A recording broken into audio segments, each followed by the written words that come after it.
কবিতা লিখিবলৈ হেনো ভগ্ন হৃদয়ৰ দৰকাৰ। মোৰ ভগ্ন হৃদয়ৰ গৰাকীৰ নাম নুসুধিবা, প্ৰত্যুত্তৰত মোকেই পাবা। কাৰণ মই হৃদয় ভাঙি চুৰমাৰ কৰিবলৈ সুবিধাকণ নিদিয়া হ'লে কোনোবাই জানো পাৰিলে হয় ভাঙিবলৈ। আশাবোৰত মই আনৰ নাম নিলিখিলে জানো পাৰিলে হয় আশাবোৰ নিৰাশা কৰিবলৈ। কেনেকৈ দুখ দিওঁ আনক য'ত মোৰ হাবিয়াস বেছি আছিল, কেনেকৈ সজাওঁ আনক মোৰ ভগ্ন হৃদয়ৰ গৰাকী।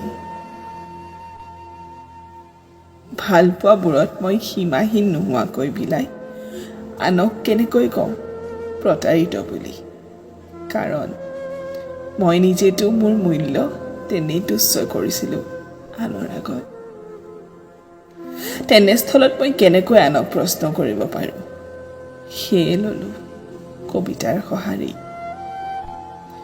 শিৰোনামবোৰ হ'ল লগৰী, ধুমুহাবোৰো মোৰ কবিতাত ধুনীয়া, অজুহাতবোৰো মোৰ কবিতাত আশাৰেদি ৰূপ।